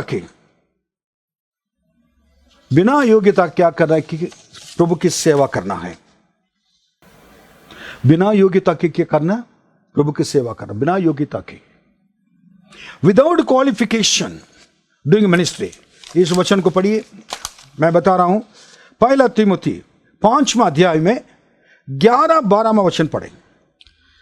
पर जवान विधवाओं के नाम ना लिखना, क्योंकि जब वे मसीह का विरोध करके सुख विलास में पड़ जाती हैं तो विवाह करना चाहती हैं और दोषी ठहरती हैं, क्योंकि उन्होंने अपने पहले विश्वास को छोड़ दिया है। पहले विश्वास को छोड़ने के कारण जब यीशु के ग्रहण किए थे, वो विश्वास चुना बात में आकर ये क्या है उसको छोड़ दिया गया है। किसके बारे में लिखा है ये भी बता दूंगा। अगर कोई विधवा है, जवानी है, उनके बारे में एक उदाहरण देकर लिखा हुआ है। ऐसे लोग बिना योग्यता के क्या करना कि सेवा नहीं करना चाहिए। सेवकाई में भी जैसे लोग चाहते कि कुछ भी नहीं मिलेगा तो क्या करेंगे, आखिरी में सेवा करेंगे, ये सोच कर नहीं आना चाहिए। हर एक विश्वासी सेवा करना जरूरी है। हर एक विश्वासी प्रभु यीशु के बारे में बताना जरूरी है लोगों को। हर एक विश्वासी और कलीसिया में गवाही देना जरूरी है, और कलीसिया के द्वारा सेवा करना जरूरी है। लेकिन उसमें नंबर फर्स्ट क्वालिफिकेशन के आगे you should be what you से ओबीडियंट टू गॉड्स वर्ड, परमेश्वर के वचन के आज्ञाकारी बनकर रहना है। नंबर 1 बहुत जरूरी है। जिस बाइबल को हम पढ़ते हैं उस वचन के साथ नहीं चल पाएंगे तो आपके जीवन सही नहीं, तो आप जाकर क्या लोगों को क्या सुसमाचार सुनाएंगे? आपके प्रचार की जरूरत नहीं पड़ेगा। ऐसे लोगों को प्रचार परमेश्वर को नहीं चाहिए। कलीसिया में हर एक जवान और जवान बेटे बेटियां सावधानी से परमेश्वर में रहना जरूरी है। परमेश्वर चाहते हैं कि आप परमेश्वर के लिए इस्तेमाल हो जाएं, लेकिन आपके जीवन परमेश्वर में कैसा है? परमेश्वर के आज्ञा को पालन करते हैं? नहीं। परमेश्वर के वचन को पढ़ते नहीं है। और परमेश्वर के आपके घर में गवाही जो आपके प्रति किया है, अगर आपके प्रति गवाही किया है, आपके बातों में कंट्रोल है नहीं है, आपके बातों में गवाही किया है, आपके सोच विचार में गवाही किया है, आप क्या क्या काम करते हैं क्या नहीं करते हैं, इस सारी चीज में आपका चलना फिरना हर बातों में लोग देखते हैं। यूसुफ के बारे में बाइबल के उत्पत्ति किताब 39वां अध्याय में लिखा हुआ है, यूसुफ को उनके स्वामी ने देखा। जब देखने के समय उनको पता चला कि यूसुफ के संग परमेश्वर रहता है, क्योंकि जो कुछ वो पुरुष करता था उसमें सफल हो जाता था। परमेश्वर के लिए उनकी गवाही देखिए। एक पोतीफर के महल में रहते हुए एक छोटा सा लड़का, जवान लड़का, ऐसे गवाही। आज इस जवान लोग क्यों गवाही बनकर नहीं रह पाते हैं? प्रभु जवान लोग को इस्तेमाल करना चाहते हैं सेवकाई में, लेकिन नहीं हो पाते हैं, कारण उनके जीवन सही नहीं है। परमेश्वर के वचन को नहीं पढ़ पाते हैं, प्रार्थना नहीं करते, उनके प्रार्थना के जीवन है ही नहीं, ना नील के बराबर है, ना के बराबर है। मैं अपनी जवानी में 17 साल की उम्र में यीशु को ग्रहण किया था। मेरे पास्टर आज भी जीवित हैं, पास्टर रेवरेंड डॉक्टर आई रत्न पॉल। उनको लगभग 10,000 लोग की कलीसिया है, बड़ी कलीसिया में, कलीसिया के पास्टर है। जब मैं यीशु को ग्रहण किया था उसे मेरे कलीसिया में केवल 30 लोग थे, लेकिन जिस दिन मैंने यीशु को ग्रहण किया था उसके बाद परमेश्वर के वचन को पढ़ना, परमेश्वर के वचन पर चलने के लिए पूरा प्रयत्न किया। मेरी छोटी मोटी गलतियां तो मुझसे होती थी, लेकिन परमेश्वर के वचन ने धीरे धीरे धीरे मुझे पर समझा कर मुझे पूरा परमेश्वर रास्ता पर लेकर आया। एक समय आने के बाद परमेश्वर अपने हाथों में लेकर मेरे कॉलेज में इस्तेमाल करने शुरू किया, मेरे कलीसिया में इस्तेमाल करने शुरू किया, वरदानों को से अभिषेक किया। मेरे जीवन के द्वारा काफी लोग ने प्रभु यीशु मसीह के ग्रहण किए हुए थे। मेरे पास्टर के साथ मिलकर कई कलीसिया को हम लोगों ने स्थापना किया, कई लोग प्रभु यीशु ग्रहण किए थे। मैं आज भी उस अनुभव को नहीं भूल सकता हूं। मेरी जवानी को सही तरह परमेश्वर के लिए खर्च करने के लिए प्रभु ने अनुग्रह किया है। इसलिए परमेश्वर ने जवानी में मुझको एक मिशनरी बनकर उत्तर भारत जाने के लिए हर लखनऊ में आकर, उत्तर प्रदेश में लखनऊ शहर में आकर परमेश्वर ने जगह पर मुझे छोड़ा है। पिछले 40 सालों में परमेश्वर की जगह पर सेवा कर परमेश्वर के राज्य की महिमा के लिए, विस्तार के लिए, सेवा करने के लिए, उनके पापों में पड़े रहने के लिए, मैं मेरे परिवार जहां पर समर्पण के साथ गिर पड़े रहकर परमेश्वर की सेवा करने के लिए, इस साधारण लोगों को परमेश्वर ने अनुग्रह किया है। इस मजदूर के लिए, मजदूरों के लिए कई लोग प्रार्थना करते हैं। हाँ जी, मैं कहता हूं मैं प्रभु की सेवा में एक मजदूर बनकर रहना चाहता हूं। मेरी योग्यता एक मजदूर है, मैं सेवा करने के लिए। जब प्रभु ने मुझे बुलाया सेवा के लिए, तब प्रभु मैंने कहा था, प्रभु जी मैं कहां जा रहा हूं, किस जगह पर जा रहा हूं, भाषा नहीं जानता हूं, कष्ट लोगों को नहीं जानता हूं, खाने पीने के तरीका नहीं जानता हूं, मौसम को नहीं जानता हूं, कैसे रंग के लोग नहीं जानता हूं, कैसे व्यवहार करेंगे स्वभाव नहीं जानता हूं। मैं सब कुछ छोड़कर हम जा रहे प्रभु जी, हमारे लिए कोई भी है ही नहीं। हम आए थे जहां पर उतरने के बाद कुछ भी पता नहीं चल रहा था। पहले दिन ही एक सड़क पे सोना पड़ा। जिस दिन आए थे घर नहीं था, हाँ, और उसके बाद तो 1 हफ्ते तक हम सड़क एक घर के वरांडा में भी सोते थे। लेकिन वो दर्शन प्रभु के लिए मैंने कहा था, प्रभु जी केवल आप अपने खेत को दिखाइए, खेत को दिखाइए प्रभु जी, बस हम जाकर से काम करेंगे। अगर आप पसंद करेंगे तो कुछ हमको मदद कीजिए प्रभु, खाना दीजिए, अगर नहीं तो वो भी नहीं देना प्रभु। अगर आप काम नहीं करेंगे तो मुझे वापस प्रभु जी बहा दीजिए। प्रभु से कहा मैंने, मेरे प्रभु ने मेरे लिए मेरे बातों को सुने। मैं बच्चे की तरह बात करता था, उतना अनुभव भी नहीं था। वो जहां पर परमेश्वर ने यही खेत है राजाजीपुरम का, उस खेत को मैंने देखा, लेकिन बोलने नहीं आता हिंदी। मैं कैसे जाऊं, क्या करूं, कैसे बात करूं, किससे बात करूं, नहीं। इधर के लोग हिंदी जानते हैं, मैं उतनी दूर से आकर कुछ सेवा करने के लिए मैं कैसे, ना कोई संस्था है ना कोई चीज है। लेकिन मैं प्रभु को धन्यवाद देता हूं। हम लोग बैठे प्रार्थना नहीं करते थे, सड़क पे रहना पड़ा, पेड़ के नीचे रहना पड़ा, लेकिन उसके लिए हम लोग को दुख नहीं था। लेकिन सेवा नहीं कर पा रहे हैं, भाषा ही नहीं, बोलना नहीं आता है। लेकिन आज मैं कह सकता हूं परमेश्वर ने जगह पर हमें स्थिर किया है। और इस भाषा से मेरी हिंदी तो सही नहीं है मुझे मालूम है, लेकिन तब भी टूटी फूटी हिंदी में मैंने वचन को प्रचार करने के लिए और परमेश्वर के नाम को महिमा करने के लिए प्रभु ने अनुग्रह किया है। मेरे महान परमेश्वर ने जहां पर हम लोग मजदूरों के द्वारा इतनी बड़ी सेवकाई को देकर करके परमेश्वर हमारे हाथों में देकर, चार्ल्स ये उत्तम मेरे बेटा, मैं तुम्हें आदर करता हूं कहकर परमेश्वर ने जगह पर आदर सम्मान के साथ रखे हुए हैं। उस महान परमेश्वर के मैं बहुत धन्यवाद देता हूं।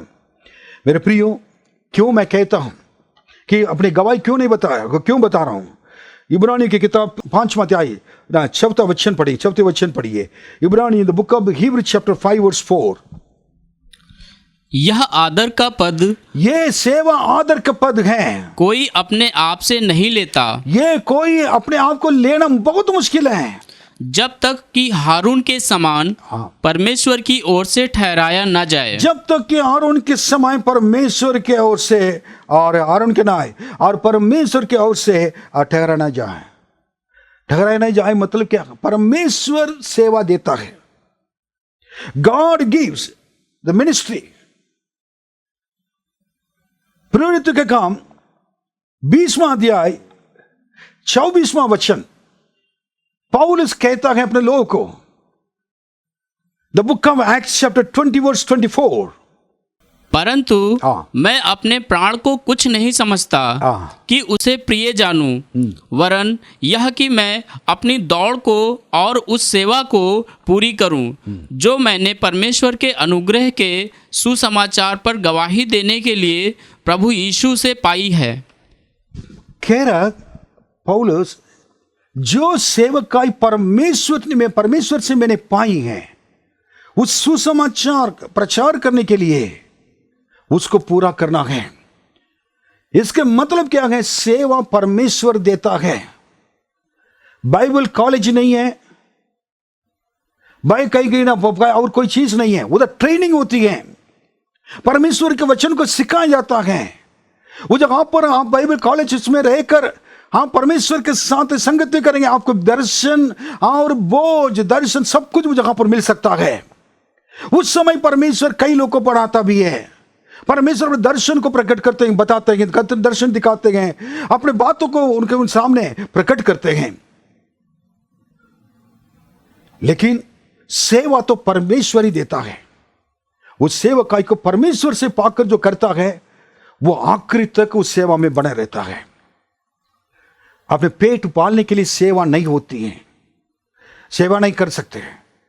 कोई चीज मिला नहीं है इसलिए सेवा करना है, ये नहीं है आज कई बात। लेकिन विश्वासी के बारे में अगर देखना हो, मेरे प्रियो, प्रभु ने आपके हाथों में एक कलीसिया दिया हुआ है। उस कलीसिया में अंदर एक सेवकाई भी परमेश्वर ने दिया है। एक प्रार्थना की सेवा, वचन की सेवा, वरदानों को इस्तेमाल करने की सेवा, और परमेश्वर के लिए गवाही बनकर रहने की सेवा, सुसमाचार की सेवा, टैक्स बांटने की सेवा परमेश्वर ने दिया है। उस सेवकाई जो परमेश्वर ने आपको दिया, जिस दिन प्रभु यीशु को आपने ग्रहण किए थे उस दिन मिला है, उस दिन से आपने प्रभु के लिए क्या किया है? उस सेवकाई को परमेश्वर के महिमा के लिए आपने किया नहीं किया है। Without qualification you can not do the ministry. ये क्वालिफिकेशन क्या है? MA BA IAS नहीं है, MCOM ये नहीं है। परमेश्वर की बुलाहट, परमेश्वर की बुलाहट प्रभु के सेवकाई के लिए फुल टाइम परमेश्वर बुलाते हैं, वो बुलाहट। दूसरा, परमेश्वर ने जिस दिन आपको बुलाया उद्धार पाने के लिए, उस दिन ही परमेश्वर ने सुसमाचार की सेवा भी आपके हाथ में देकर रखा है। गवाही की सेवा भी सेवकाई को तो आप हाथ में देकर रखा है। ये एक दूसरे को देखभाल करने की सेवकाई को परमेश्वर ने हाथ में देकर रखा है। कलीसिया के अंदर से लोग, आत्मा से भरे हुए लोग, वचन से भरे हुए लोग, ज्ञानी लोग, अच्छे रिपोर्ट सुनामी लोग, इन लोग को चुनना है उस सेवकाई के लिए। उसके अलावा इससे बढ़कर क्या है? मुझे प्रभु ने बचाया, ये मेरे क्वालिफिकेशन, मैं उद्धार पाया हुआ हूं, उद्धार के वस्त्र पहना हुआ हूं, ये मेरा क्या क्वालिफिकेशन, एक योग्यता है। हाँ, जो उस योग्यता में परमेश्वर के साथ आने की वजह से, परमेश्वर के पास आने की वजह से, और क्या है कि परमेश्वर उसको अपने महिमा में ले रहे। और भी कई वचन से मैं समय नहीं है। 1 तीमुथी 1:12 थोड़ा पढ़िए, पौलुस तीमुथी के लिए क्या कह रहा है। 1 तीमुथी 1:12, मैं अपने प्रभु मसीह यीशु का, जिसने मुझे सामर्थ्य दी है, धन्यवाद करता हूँ कि उसने मुझे विश्वास योग्य समझकर अपनी सेवा के लिए ठहराया। विश्वास योग्य समझकर अपने सेवा के लिए, समझ, मैं विश्वास में हूं और विश्वास योग्य भी हूं, यह समझकर प्रभु ने मेरे लिए सेवा का हाथ में दिया। मेरे प्रियो विश्वासी लोग, मैं आपको आज कहना चाहता हूं, स्पष्ट रूप से मैं कहना चाहता हूं, God has given you a ministry in your hand. आपको विश्वास योग्य समझकर परमेश्वर ने एक सेवा दिया है, उस सेवा का पहचान लो। वो सेवा परमेश्वर के द्वारा मिला है। अगर परमेश्वर के द्वारा कोई भी सेवा अगर मिलती है, उसको करने के लिए तैयार रहना चाहिए। कलीसिया को सफाई करने के लिए, साफ करना ये है, शुद्ध करने का, अगर कोई भी छोटे मोटे काम, झाड़ू लगाने के लिए भी है, ये भी सेवा है। गीत गाना सेवा है, एक दूसरे को देखभाल करना सेवा है, और एक दूसरे के कलीसिया में रहकर लोगों को स्वीकार करना है, स्वागत करना, यह भी एक सेवा है। कलीसिया के अंदर, कलीसिया के बाहर कई सेवक है, पास्टर के साथ जाना एक सेवा है। अब ये यूट्यूब में चैनल देख रहे हैं आप लोग, मैं अकेले थोड़ी ना कर पा रहा हूं, मेरे साथ अपने विश्वासी भाई लोग जो सेवा परमेश्वर के हाथों में दिया गया और उसके लिए तैयार कर रहे हैं, उन लोग क्या कर रहे हैं? मेरे साथ रहकर और ये साथ मिलकर ये कर रहे हैं। तब प्रभु यीशु मसीह के आगमन में ये कलीसिया तैयार होगी, सेवा भी पूरी होगी। हालेलुया। प्रभु ने जो मेरे हाथ में दिया वह सेवा का मैं पूरा करना चाहता हूं। नहीं कई बातें, लेकिन वचन देने के टाइम नहीं है, लेकिन आगे चल रहा हूं। छठा मां बचवाते, पैसा के लोभ से लोग विश्वास को छोड़ देते हैं। 1 तीमुथी 6वां अध्याय 10वां वचन, the love of money, because of the love of money many people leave their faith and run away from God. क्योंकि रुपये का लोभ सब प्रकार की बुराइयों की जड़ है। सब प्रकार की बुराइयों की जड़ है, जिसे प्राप्त करने का प्रयत्न करते हुए, जिसे प्राप्त करने का प्रयत्न करते हुए बहुतों ने विश्वास से भटक कर, कितनों ने विश्वास से भटक कर अपने आप को नाना प्रकार के दुखों से छलनी बना लिया है। अपने आप को नाना प्रकार के वेदना दुखों से क्या है कि छलनी बना लिया है। कितना एक ब्यूटीफुल वर्ड्स ये है। The book of Ecclesiastes chapter 10 verse 19, शबोपदेश की किताब 10वां अध्याय 19वां वचन पढ़ेंगे। भोज हंसी खुशी के लिए किया जाता है और दाख मधु से जीवन को आनंद मिलता है और रुपयों से सब कुछ प्राप्त होता है। रुपयों से सब कुछ प्राप्त होता है। इसका अर्थ ये है कि इस संसार में रुपया है, पैसा है, धन के द्वारा बहुत कुछ क्या है प्राप्त किया जा सकता है। लेकिन पैसा तो जरूरी है इस संसार में जीने के लिए। बाइबल पैसा नहीं होना चाहिए ये नहीं बाइबल कहती है, पैसा जरूरी है कहती है, लेकिन उससे ज्यादा परमेश्वर ने इस वचन में लिखा हुआ है पैसे के लोभ सही नहीं है। पैसे के लोभ, रुपये के लोभ से लोग क्या करते हैं, अपने विश्वास को छोड़ देते हैं। अगर किसी ने कार लिया, उसको देखने के बाद मुझको भी कार चाहिए। Why not you wait for God's time?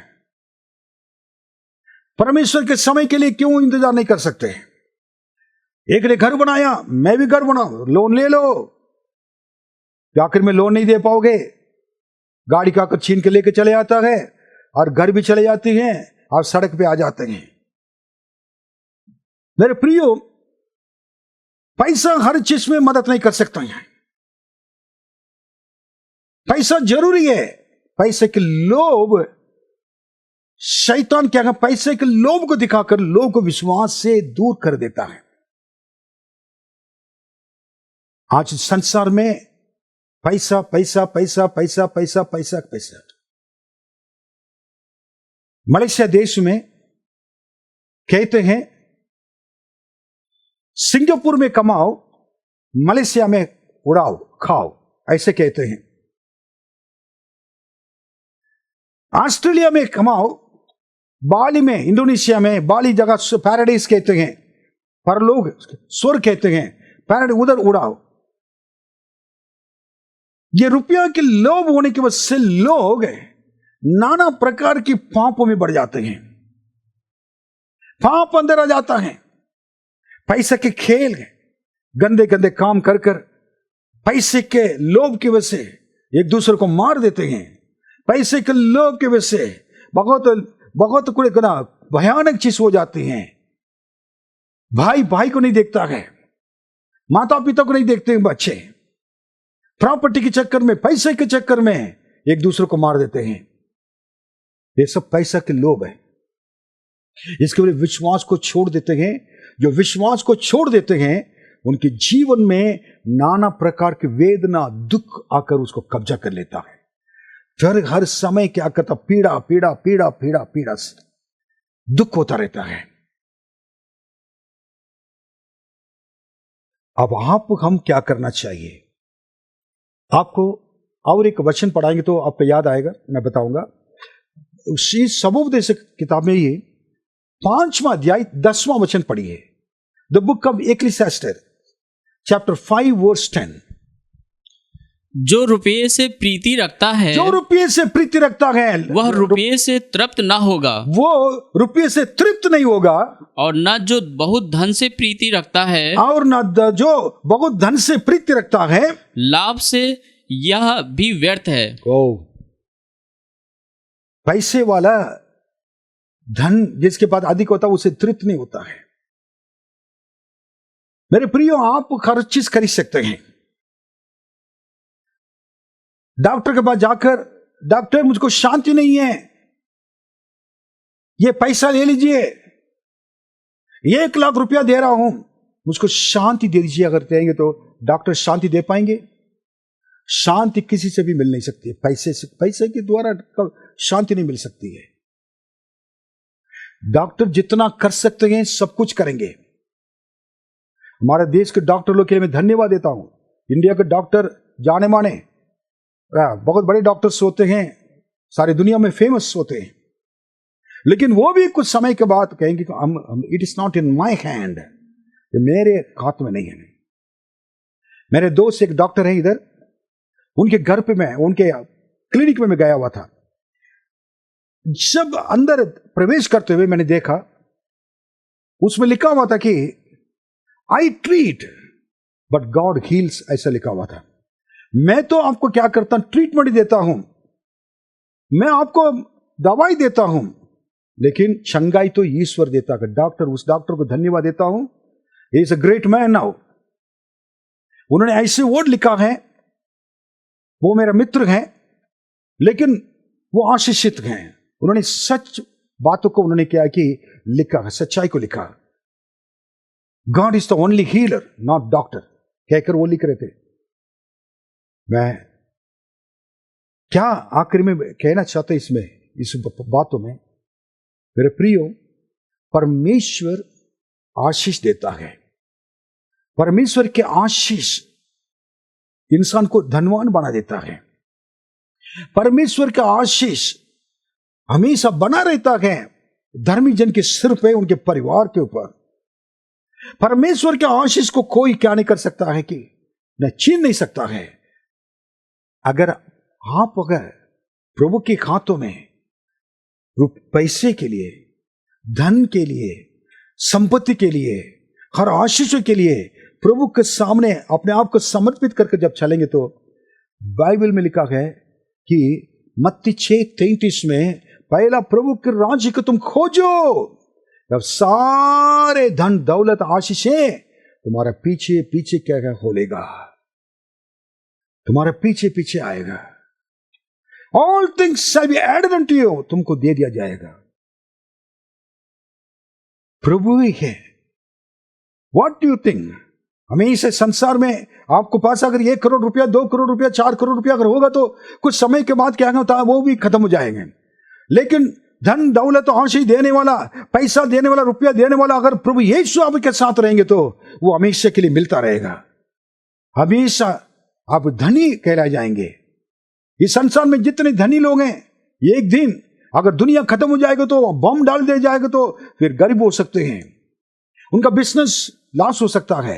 लेकिन प्रभु के लोग हमेशा धनी बनकर रहेंगे, क्योंकि हमारा परमेश्वर धनी। इसलिए फिलिपियों 4:19 में लिखा हुआ है, मेरा परमेश्वर अपनी महिमा के धन के अनुसार तुम्हारे सारे जरूरतों को पूरा करेगा।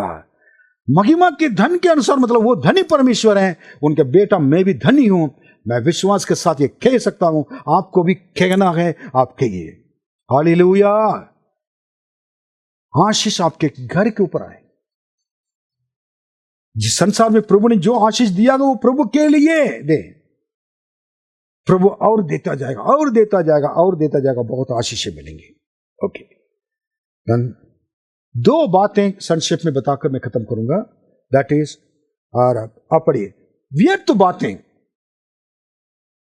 When words, when speeches.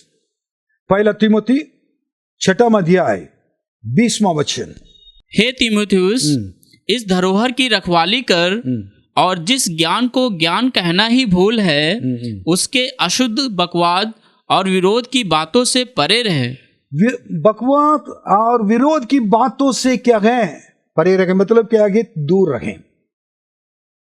तीमुथियुस को पौलुस जब कहता है, he was very strict advisor. एक कलीसिया में, एक सेवकाई में एक सीनियर पर्सन क्या करता है कि वचन के अनुभव परिपक्वता में भरे हुए एक व्यक्ति आत्मा से भरकर वो कह रहा है कि ये सारे बकवास की बातों से, व्यर्थ बातों से तुम क्या करो, दूर रहो। आज हमारे सामने कई लोग मिलते हैं, हम जब बैठते हैं तो क्या बात करते हैं, परमेश्वर की बातें करते हैं, व्यर्थ बात करते हैं, इधर उधर की बातें करते हैं, किसी के बारे में बुराई करते हैं, ये करते हैं। और हम संसार में ऐसी बातें कर कर कर कर कर कर आखिर में क्या है कि और परमेश्वर हमसे क्या करते, दूर चले जाते हैं। मैंने उदाहरण बताया, यीशु मसीह के चेले ने नाव में बैठे हुए, यीशु मसीह भी थे, उन्होंने अपने आपस में बातें कर रहे थे, व्यर्थ बातें कर रहे थे। उनकी व्यर्थ बातों को यीशु सुनना नहीं चाहते थे, नहीं सुनना नहीं चाहा, इसलिए जाकर यीशु सो गए थे।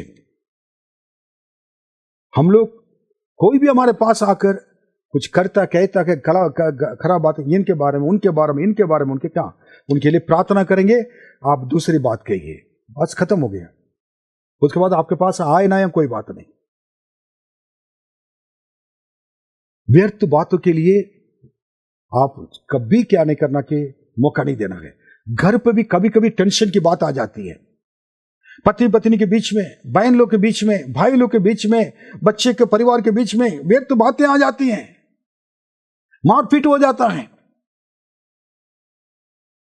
कोई आपस में लोग क्या करते हैं, एक दूसरे के साथ सहमति नहीं जताते हैं, सहमति नहीं हो पाते हैं। इन बातों के लिए शैतान क्यों चाहिए? शैतान ये सारे चीज को देखकर क्या करता है, जब हम व्यर्थ बातें कहेंगे उसके अंदर घुसकर क्या करेंगे, परिवार को अलग कर देगा।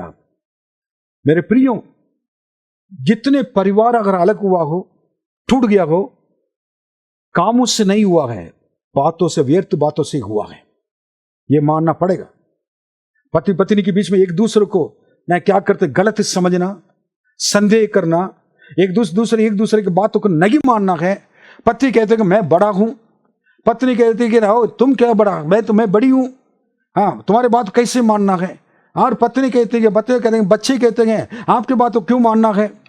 इसी प्रकार अगर जाएगा तो व्यर्थ बात है। कलीसिया में भी परमेश्वर की महिमा को बिगाड़ने वाले कोई भी व्यर्थ बातें होंगे, परमेश्वर पसंद नहीं करते गए।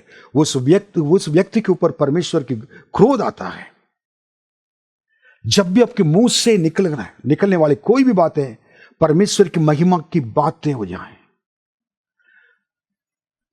बाइबल में भजन संहिता 87 में लिखा हुआ है, हे सिय्योन तेरे विषय में महिमा की बातें किया जाएगी। महिमा की बातें कलीसिया में होना चाहिए। कोई भी बातों के लिए हमें क्या नहीं करना है, कभी क्या नहीं, मौका नहीं देना है। आज कई कलीसिया टूटने के कारण परमेश्वर की महिमा की बातें नहीं होने की वजह से, व्यर्थ बातों की वजह से। कहीं भी किसी घर पे जाएंगे, चाय पिएंगे, हम परमेश्वर की बातें करें, उस जगह पर व्यर्थ बातें ना करें। एक दूसरे के कामों को देखकर, उन गलत बातों को अगर देखेंगे तो उनको क्षमा करें, उनको माफ करें, ताकि उनको भी ठोकर ना लगे। आपके जीवन के द्वारा लोग बच जाए, बिगड़ना नहीं चाहिए। व्यर्थ बात है। अंतिम समय में बाइबल में लिखा है कि मनुष्य जो कुछ बोलता है उस हर बातों के लिए, व्यर्थ बातों के लिए परमेश्वर के सामने क्या करना पड़ेगा, हिसाब किताब देना पड़ेगा। Every word that spoken by man and the vain words and will be accountable to God, or we need to give account to God। वो याद रखना कि जो मैं मुंह से बोलता हूं वो बात एक दिन प्रभु के सामने मुझे खड़े होकर जवाब देना पड़ेगा। इसलिए सावधानी से रहना। जीभ के बारे में याकूब की पत्री में लिखा हुआ है, जीभ अगर इसको गलत इस्तेमाल कर लिया व्यर्थ बातों से, जंगल को भी जला देगा, परिवार को जला देगा, आत्मिक जीवन को खत्म कर देगा। कितने लोग ने इसी प्रकार गिर चुके हैं। आखिरी बात बताऊंगा, 8वां बात मैं बताना चाहता हूं, do not to stand against. आप कभी विरोध खड़े नहीं होना है। 2 तीमुथी 3 अध्याय 9वां वचन 8, 9, 10 पढ़िए। The book of 2 Timothy chapter 3 verse 8, 9 and 10। जैसे यत्रेस और यम्ब्रेस ने मूसा का विरोध किया था, वैसे ही ये भी सत्य का विरोध करते हैं। ये ऐसे मनुष्य हैं जिनकी बुद्धि भ्रष्ट हो गई है और वे विश्वास के विषय में निकम्मे हैं, पर वे इससे आगे नहीं बढ़ सकते, क्योंकि जैसे उनकी अज्ञानता सब मनुष्यों पर प्रकट हो गई थी, वैसे ही इनकी भी हो जाएगी। परंतु तूने उपदेश, चाल चलन, मनसा, विश्वास, सहनशीलता, प्रेम, धीरज और सताए जाने और दुख उठाने में मेरा साथ दिया। पौलुस कहता है कि तीमुथी के लिए, 2 तीमुथी में देख रहे हैं कि मूसा के विरोध उठने वाले यन्नेस और यब्रेस, मूसा के विरोध बातें कहा उनके विरोध खड़े हो गए थे। उस समय के पुराने नियम में मूसा परमेश्वर के दास था, एक सेवक था, बहुत बड़ी कलीसिया के इजराइल कांग्रेगेशन को, उनके लोग सभा को एक सेवक था, पास्टर था। उनके विरोध उठकर अगर बोलना है, परमेश्वर कैसे बर्दाश्त कर पाएंगे? उनके विरोध खड़े रहना ही परमेश्वर की नाम, उसको बर्दाश्त करने की शक्ति परमेश्वर नहीं होता है। गिनती की किताबें भी देखेंगे, 12 अध्याय में मूसा कहता कि मूसा के विरोध मिरियम, हारून, उनके भाई बहन बोले, परमेश्वर इसको बर्दाश्त नहीं कर पाए, तुरंत सजा दिया, कोड़ी हो गए थे। मूसा ने प्रार्थना किया, तब उनको चंगाई मिले। कलीसिया में भी ऐसे लोग नहीं होना चाहिए, आपके परिवार में भी ऐसा नहीं होना चाहिए, आपके आत्मिक जीवन में भी ऐसे शक्तियां नहीं होना चाहिए। आप हमेशा क्या करना कि विश्वास को छोड़ने वाले का कारण, आप उन लोग बाइबल में लिखा है कि जिनकी बुद्धि और भ्रष्ट हो गई और वे विश्वास के विषय में निकम्मे ठहरे। This very dangerous word. ऐसे लोग विश्वास को खो देते हैं। परमेश्वर के दास के विरोध, परमेश्वर के लोग के विरोध, विश्वास के विरोध, कलीसिया के विरोध उठकर खड़े होने वाले लोग विश्वास को खो देते हैं, आगे नहीं बढ़ पाते। वो विश्वास के बारे में बातें कर रहे हैं। अभी आपने आरंभ में जब यीशु मसीह के पास आए थे, उन पर विश्वास किया था। उसके बाद तो आपके जीवन, आत्मिक जीवन बढ़ता गया। उसके बाद आप प्रभु में चलते गए। उसके बाद कल चलते चलते क्या गए, आप विश्वास में दृढ़ होने की जगह पर विश्वास में दृढ़ होना चाहिए, आप विश्वास में बढ़ना चाहिए। लेकिन आपने क्या है कि ये चीज को छोड़कर व्यर्थ बातों में, विरोध खड़े होने में और बिना योग्यता की सेवा करने में, और क्या है कि पैसा ना रुपये के लोभ और कई चीजें हैं, और अपने परिवार को क्या करना कि नेग्लेक्ट करना, लापरवाही से छोड़ना, उसको सही तरह चलाने के नहीं आता है। और शैतान के उपदेश, उनके शिक्षाओं को ना, वो शिक्षाओं पर क्या कर चलना हो, उनका कान लगाना, और उसके बाद शुद्ध विवेक को क्या करना कि छोड़ दें, जब उसमें उसको बचा कर नहीं रखना है। और उसके बाद ना समस्या को ही देखते रहना है। समस्या जो परे है, परमेश्वर हमारे लिए मदद कर सकता है, उनके ऊपर निगाह नहीं लगाना, नजर नहीं लगाना। और आत्मिक जीवन से बढ़कर, फलों से बढ़कर बाकी चीजों में से क्या है, ज्यादा ध्यान देना है। एक ही चीज को पकड़ना, दूसरे नहीं है। ये सारे चीजें विश्वास को क्या करना कि हमारे लिए विश्वास से अलग कर देगा। अब आखिर में क्या करना है? नंबर 1, जस्ट प्लीज, पहला पत्रस 1:7। और यह इसलिए है कि तुम्हारा परखा हुआ विश्वास, जो आग से ताए हुए नासवान सोने से भी कहीं अधिक बहुमूल्य है, यीशु मसीह के प्रकट होने पर प्रशंसा और महिमा और आदर का कारण ठहरे। दृढ़ विश्वास आपके जो है, तुम्हारा परखा हुआ विश्वास, मतलब परमेश्वर ने आपके विश्वास को देखकर परख लिया है। और आग में डालकर तो सोने को तो डालते हैं, और नाशवान वस्तु को डालने के बाद, तो सोने को डालने के बाद वो तपाया जाता है। उसके बाद आपको मालूम है कि वो कैसे बनकर आता है। वैसे ही परखा हुआ विश्वास प्रभु यीशु मसीह प्रकट होने पर और प्रशंसा और महिमा और आदर का कारण ठहरेगा। उस दिन जब प्रभु यीशु आएंगे, परखा हुआ आपके विश्वास को देखकर आदर सम्मान देंगे। आदर के योग्य मेरे बेटा, मेरे सेवक, आ जाइए, मेरे राज्य में प्रवेश कर रखेंगे। दूसरा थिस्सलुनीकियों 3:2।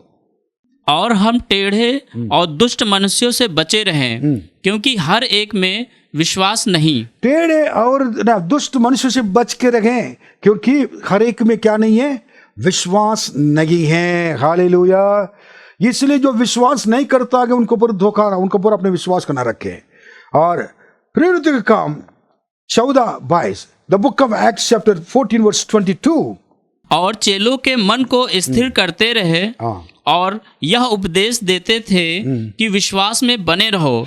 चेले के मन में विश्वास कहकर उनको विश्वास में बने रहो, उन्होंने दृढ़ किया है। हाँ, और यह कहते थे हाँ। हम बड़े क्लेश उठाकर परमेश्वर के राज्य में प्रवेश करना होगा। आने वाले समय क्लेश का समय होगा, इसलिए हमें विश्वास में दृढ़ होकर रहना जरूरी है और स्थिर और रहते हुए, हमारे विश्वास में स्थिर रहते हुए और इस क्लेश के द्वारा हम लोग प्रवेश करके स्वर्ग राज्य में हम लोग को प्रवेश करना है। और 16वां अध्याय, प्रवृत्ति का काम 16वां अध्याय 5वां वचन। इस प्रकार कलीसियाएं विश्वास में स्थिर होती गईं और संख्या में प्रतिदिन बढ़ती गईं। इसलिए कलीसिया के सारे लोग विश्वास में क्या होना चाहिए? स्थिर होना चाहिए। और उसमें कलीसिया विश्वास में बढ़ती गई, बाकी चीज में नहीं बोला, विश्वास में बढ़ती गई। ठीक है। देन उसके बाद और पहला कुरिन्थियों 16:13, इसमें क्या लिखा है पढ़ेंगे। जागते रहो, हाँ, विश्वास में स्थिर रहो, हाँ, पुरुषार्थ करो, बलवंत हो। जागते रहो, विश्वास में स्थिर रहो। अंतिम दिन में परमेश्वर सबके कह रहे हैं हम विश्वास में स्थिर रहें।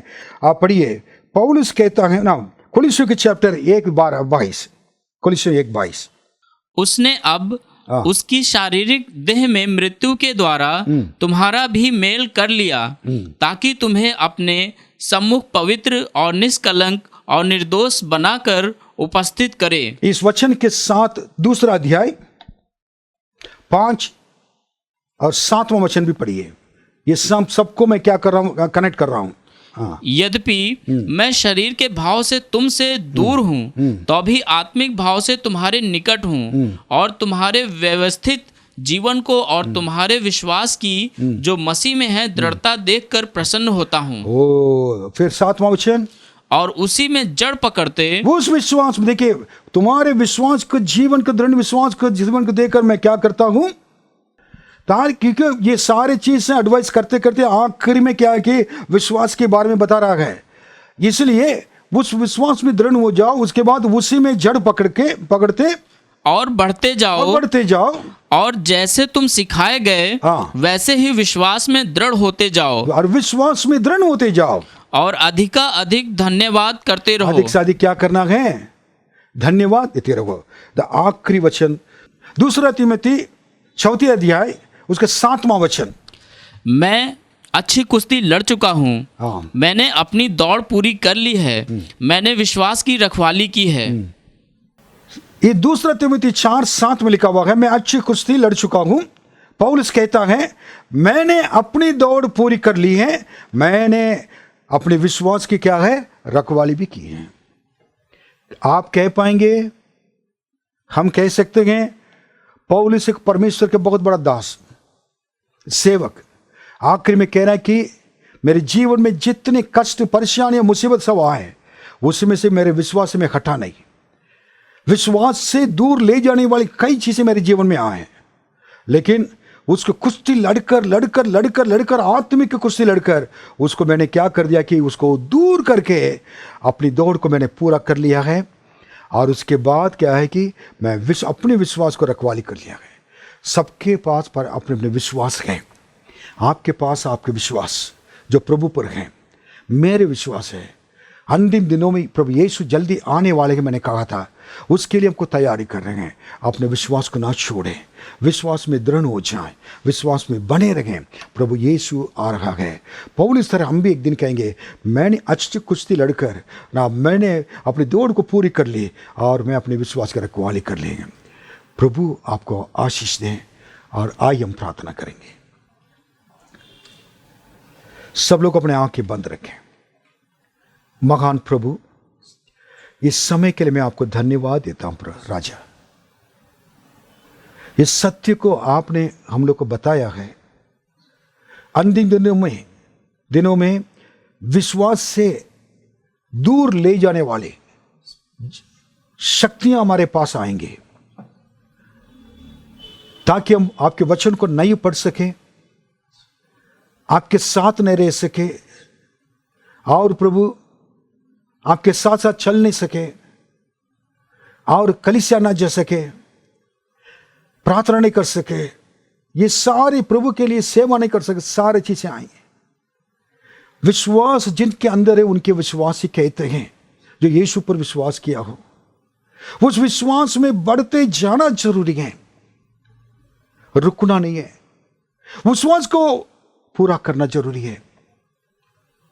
अब विश्वास को रखवाली करना जरूरी है, ताकि प्रभु यीशु जिस दिन आएंगे, मनुष्य के पुत्र प्रभु यीशु, बाइबल में लिखा है, वो जब आते वक्त देखेंगे, हम कह सकें प्रभु मैंने अपने विश्वास को रखवाली कर लिया, देखिए ये विश्वास है जो आपके ऊपर मैंने रखा के हाथ खोलकर, दिल खोलकर, और प्रभु को बता सके, प्रभु देकर हमें गले लगा सके, हमें गले लगाकर और हमें कह सके मेरे उत्तम पुत्र पुत्री, आओ मेरे राज्य में प्रवेश करो।